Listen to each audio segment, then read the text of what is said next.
Hello, Mr. Goldstein. You're listening to Wiretap. Wiretap. Hello. Wiretap. You're listening to Wiretap with Jonathan Goldstein on CBC Radio 1 and Sirius Satellite Radio 159.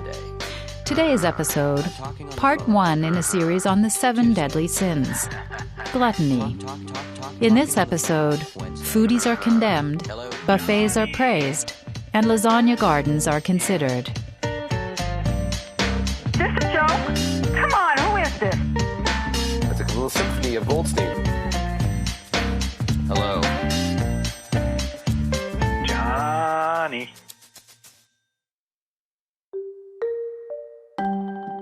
If I could eat whatever I wanted, I would eat the most sugary mini-wheats. I would eat chocolate chips. 1 turkey, 1 roast chicken, some squid. I would have some milk from a cow, and I would have a pig. I love pork. I like a lamb. If we could grow lasagna, there would be lasagna growing all over my backyard. If I wasn't a vegetarian, a big, huge turkey. Chocolate chip cookie dough With sprinkles. Calf brains. At least a handful. pigs in a blanket, And sushi, pumpkin pie, Gruyere, some blueberries, some bananas, and some strawberry. Tofurkey? I was thinking about eating your glasses. I would eat people.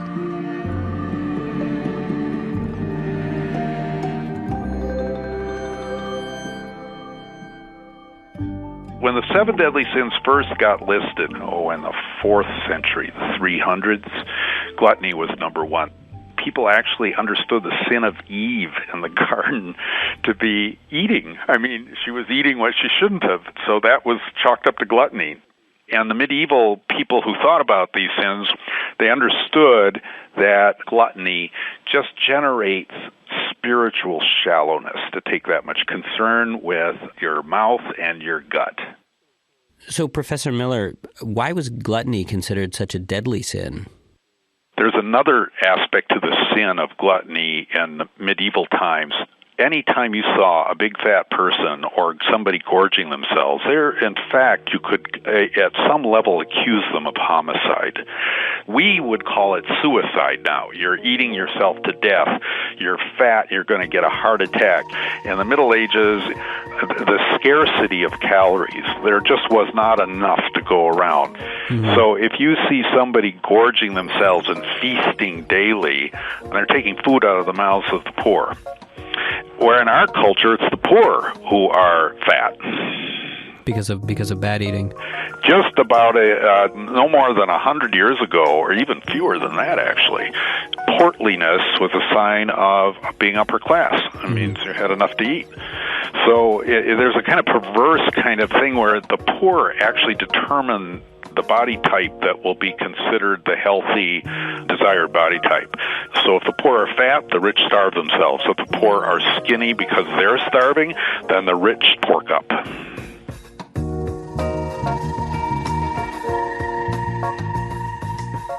Even in the Middle Ages, they were aware that gluttony just isn't overeating. It's about overdoing sensations.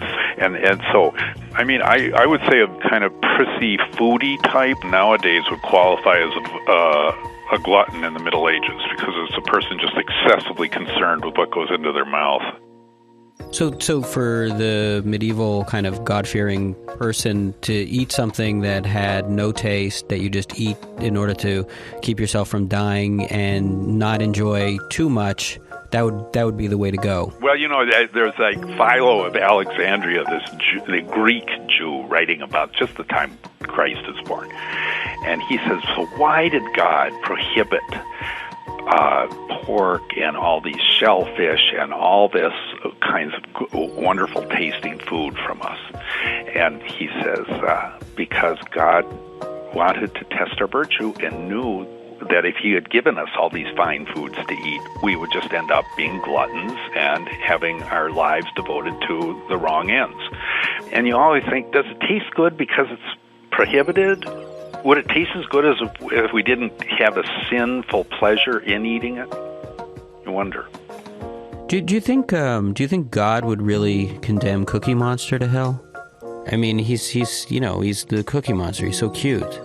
Okay, you think there's something so cute about Cookie Monster, but when humans are like that, after the age of about 8, you do not think so. I mean, when you think of, like, some pot-bellied glutton gorging themselves, there's nothing cute about it. I don't know. I mean, that doesn't sound so uncute. No, you know what? As long as people chew with their mouth closed and aren't sitting next to me on an airplane chewing some food I'm disgusted by, I don't care what they eat. Let them eat what they want.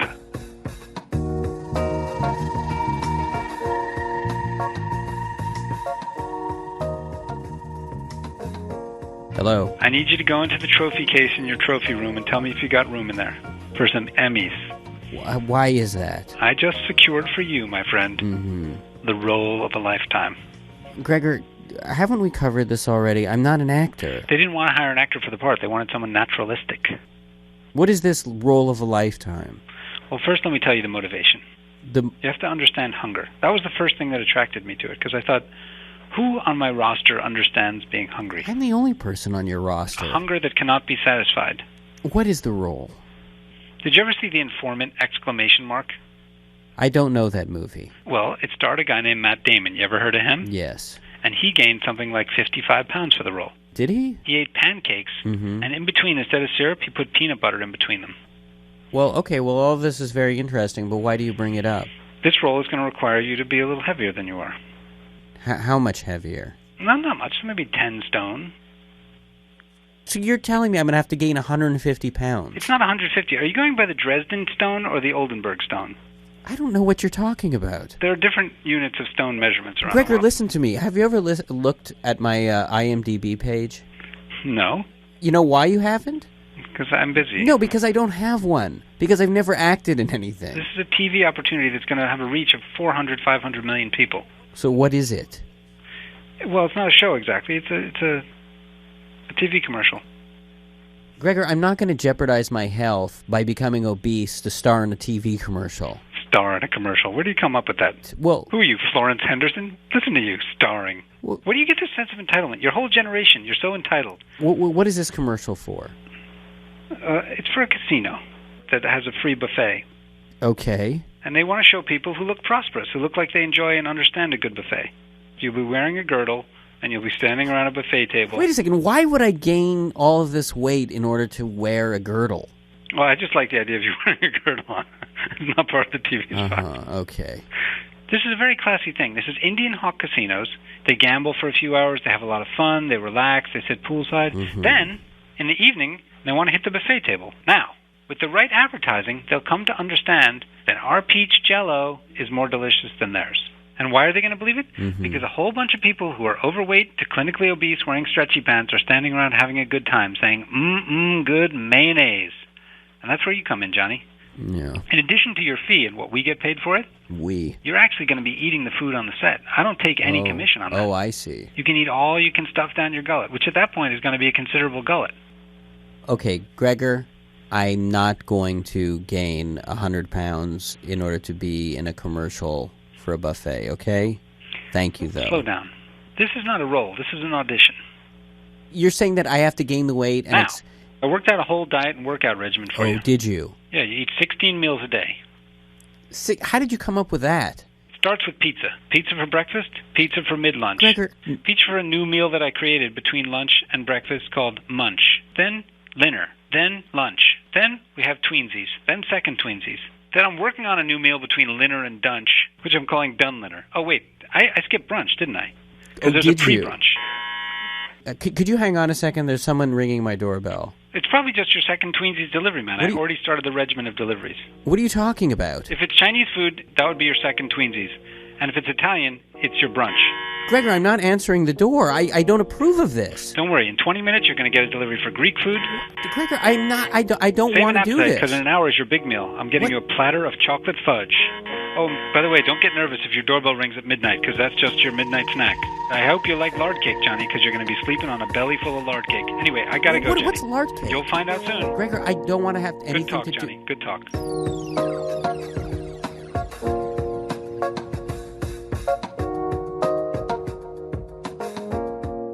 Perhaps what is called gluttony can equally be seen as something quite heroic. Perhaps the glutton's desire is like the merry prankster's school bus. Inscribed above the windshield is its point of destination in the form of a single word: further. Perhaps the glutton dares to admit to wanting more, always more. More food, more pleasure, more life. Perhaps the glutton is someone who breaks free from the constraints of daytime's tyranny of reason, and in the dark of night gives herself over fully to the will of her heart.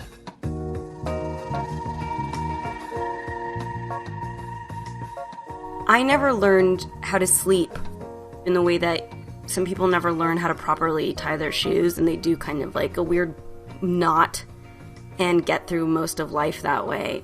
I'm not afraid of the dark. I don't like that time of night. I don't like the quiet, alone with your thoughts part of the night.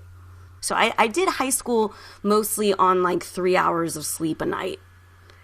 And eventually I saw a sleep doctor.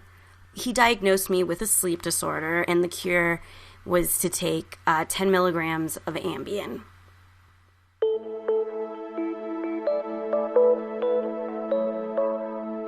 So when you take Ambien, it's an hour-long process that takes place. It's supposed to just put you into a deep narcotic sleep for an hour, and then you just stay there. And then that melts away into actual sleep. Right. So what happens is you take it, and then you don't feel anything for about 10 minutes, and then you get quite woozy, and most people just lay down with the lights off. But the notion of lying just for 10 minutes in the dark by myself just was kind of too much to bear. So I would always just kind of take my Ambien and keep doing things, but you're hypnotized. It shuts off a thinking, rational part of your body, but you're still somewhat coherent, so you can move. So what's crazy is that I've gone through nights where I would wake up with no kind of recollection of it, and then would find half-eaten crackers in my bed, or chicken bones once. Actual chicken bones? You know how you get like a chicken rotisserie, like a whole cooked chicken from the supermarket? Uh-huh. Well, I ate one of those with my bare hands in my bed. So you were getting up and eating in this zombie-like kind of trance? Yes. I would raid the refrigerator and cabinets like a raccoon, and in the morning there'd be like craisins and ketchup and just bits and crumbs all over the floor and the counter. Wait, you mean you would just like pour ketchup down your throat like a bear at a picnic or something?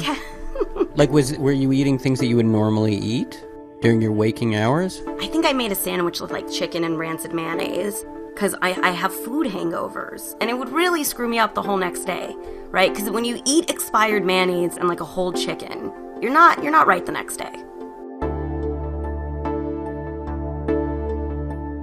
I live with my parents, so I told them, I was like, look, if you see me getting up in the middle of the night, if I wake you up, which I was waking them up with my, I don't know what technical noise it is that pigs make when they're like at the trough, but it was oinking, I think. They're like snuffling and truffling, whatever that is. Uh-huh. And so they said, well, do you want, how can we help? And I said, I don't know, what do you think? My dad said, do you want us to take all the food out of the house? And I said, well, that doesn't really seem fair to you guys. And I said, no, why don't we, I was like, I just need to not get to the food at night. So they put a padlock on the refrigerator. I don't even know how you would do that. You wrap a chain around the refrigerator? No, you just we had our handyman do it. It's just it's a little thing that claps on, and then there's a key.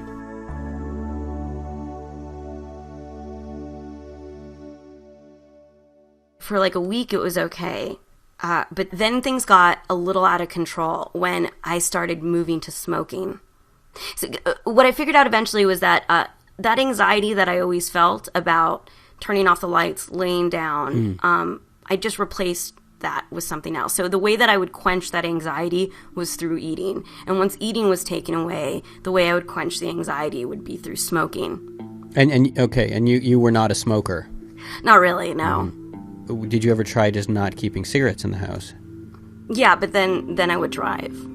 You would drive? I just drive my car down the hill to 7-Eleven, and I would go in my pajamas, and I'd get a pack of Marlboro Reds, and then I'd probably buy about 2 Snicker bars, and the 7-Eleven clerk would look at me because I look drunk, because you get glassy-eyed and you're a little slurry.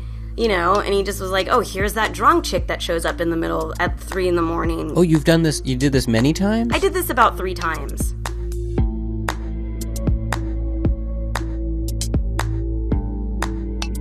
The night that I decided, okay, this is it, I hit my bottom, was, so, I have a tattoo on my wrist. So when I was a kid, I would get scared sometimes and nervous, and I used to write on my wrist as a reminder. I'd write courage.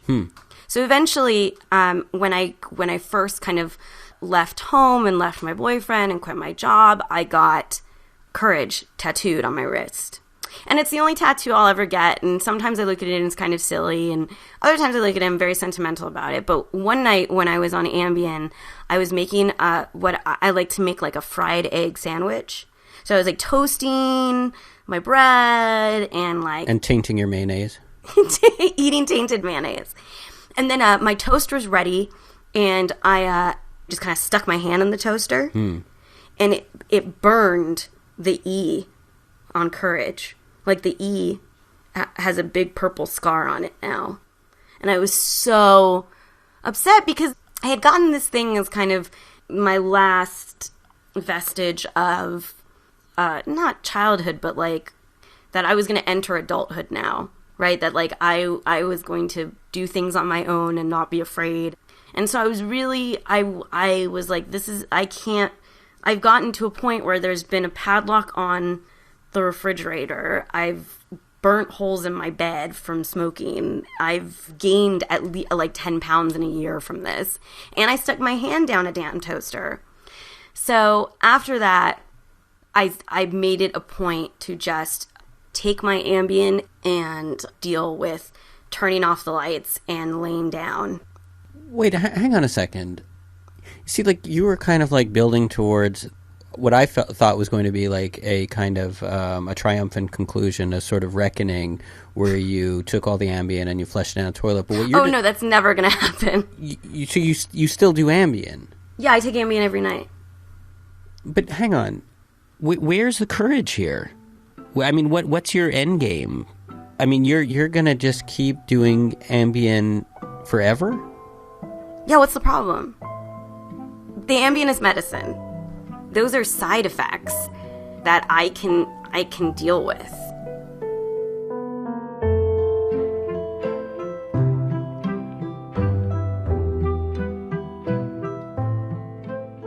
Perhaps the glutton is the courageous one, knowing what she wants, be it a rotisserie chicken or Snickers bar, and eating it. Not all possess such knowledge of self. In the short story The Hunger Artist, Franz Kafka writes of a man with an extraordinary talent for fasting. People would come from all around to watch him exercise his gift. As days turned into weeks, never would he eat. But at the very end of the story, the hunger artist admits that he has no choice but to fast. I couldn't find a food which tasted good to me, he says. If I had found that, believe me, I would not have made a spectacle of myself and would have eaten to my heart's content. What teachings would the ascetic hunger artist have to impart to us, and would we even be able to hear them over the rumblings of his stomach? Hello. Hello. Oh, hey, Howard. How are you doing? Just calling to update you on my hunger strike. I should be concerned to see. What hunger strike? Well, I'm on a hunger strike because of what happened last week at the CBC at the cafeteria. Mm-hmm. We went to go eat lunch. We were supposed to have a lunch date. Right, and I was very surprised that you had brought along the dogs. I'm just showing up with my entourage. I'm there with my boys. Right. All right, and they wouldn't let me in. Okay. That's sheer blatant discrimination. Howard, not only is it inappropriate to bring dogs into the cafeteria. Backtrack. Inappropriate to bring dogs into the cafeteria. Yes, I would say it's quite inappropriate. It's unhygienic. You don't even hear yourself. You don't even hear the discrimination in what you're saying. You know, in Germany, the dogs are allowed to eat wherever they want. They can sit in restaurants, ice cream parlors. Dogs are even allowed to hold credit cards in Germany. That I don't think is true. That is an absolute truth. That a dog can have a credit card. A dog can have a credit card. This way a dog can have a meal or a glass of wine. It's the CBC, Howard. So what do they do when there's a dog actor on the show? What do they do? They just shoot him after, and that's it? And they throw him into a ditch, and they get another dog? I don't think they bring him down to the cafeteria to sup with the employees. Well, where would he eat? Where would a star animal actor eat? I don't know, out of a dog dish? A dog dish. You listen to yourself? No. What are you trying to accomplish with this hunger strike? To help to draw awareness to my cause. It's a peaceful resistance. I'm not eating, and I'm putting myself through this physical suffering like Gandhi did. You're comparing yourself to Gandhi? Yes, I am, yeah. Our causes are different, but the means are the same. And when did this hunger strike start? It started 2:30. It was 2:30 p.m. I'm only lying myself. Howard, wait a second. You're saying that you've been hunger striking now for about 5 hours. Yeah, wow. It's been that long already. Howard, okay. I'm drinking just boiled water, a little bit of honey, or some molasses. Okay, first of all, that's not a fast. That's the space, between lunch and dinner. No, this is the beginning of a fast. It's a snack strike you're on, not a hunger strike. Technically, this is supposed to be the most difficult part of the fast. The part that drives Ben crazy and really tests your mettle. How often are you eating during the day to begin with? I don't not eat when I'm not on a hunger strike. I have one long continuous meal from the time I get up till I basically pass out. You're constantly eating. I'm grazing like a cow. Yes, it's a constant flow of food. Okay, Howard. Let me know about your hunger strike when it's been a few days. A man really starts to learn about himself during a fast. This is really one of the most arduous, challenging things I've ever done in my life. 5 hours, huh? And overall, I don't know if I'm going to be able to make it. What do you do? Are you eating? No, it's just the tea. It really sounds like you're eating. Well, it's tea. I have a little bit of milk, some sugar, and a matzo ball. You put a matzo ball in your tea. I didn't put a matzo ball in this. There was a matzo ball in here. If I did, I don't remember doing it. I can't even think straight anymore. Okay. Just a matzo ball in a tea. Okay, Howard, if you're eating food, regardless of whether it's in a soup bowl or it's in a teacup, that is not a hunger strike. Okay? Oh, did I tell you I've been having visions? No, you haven't. Yeah, very, very spiritual. Uh-huh. Very, very. Oh, you were in one? Oh, was I? You were in the middle of this field, and you were in diapers, and you were carrying a parasol. Okay. And you were eating little cucumber sandwiches. Uh-huh. One second. I can't tell if this is really happening, John. I can't tell what's real, what's not real anymore. Uh-huh, yeah, and anymore. I think I might be having a vision right now. Oh? If I'm not mistaken, it's like Desi and Bruce here going after my dried sausage collection. What is a dried... I have various dried sausages, like Kernotzel and Kielbasa, etc., and I hang them outside, like wind chimes. I find the thudding of the sausages against each other very soothing. That is soothing. And I can't tell if this is real or not, but I think the dogs are eating my sausage. Well, I hear them. Wait a second. Hey, stop it. Get off. Gee, you bunch of scabs. I thought we were in this together. Bunch of union busters. Yeah, traitor. Here, you try to bite me, I'll bite you back. I'm hungry. I'll eat you both.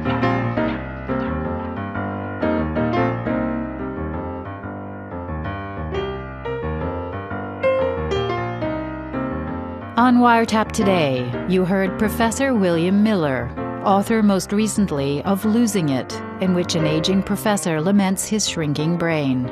You also heard Gregor Ehrlich, Howard Chakowitz, and Natasha Vargas Cooper, author of Mad Men Unbuttoned. Special thanks to all the kids at the beginning of today's show for sharing their favorite foods, and to listener Jordan Mandel of London, Ontario for his theme song submission. Email your own Wiretap theme song to wiretap@cbc.ca. Wiretap is produced by Jonathan Goldstein, with Mira Bertwin-Tonic and Crystal Duhame. Tune into Wiretap Saturdays at 3:30 and Thursday evenings at 11:30. You can also hear Wiretap across North America on Sirius Satellite Radio 159. Or subscribe to the podcast at cbc.ca/wiretap, where you can also download the latest Wiretap ringtone. Pizza for breakfast, pizza for mid-lunch. Then, good mayonnaise. Get a customized meal plan from Gregor Ehrlich with every ring of your phone.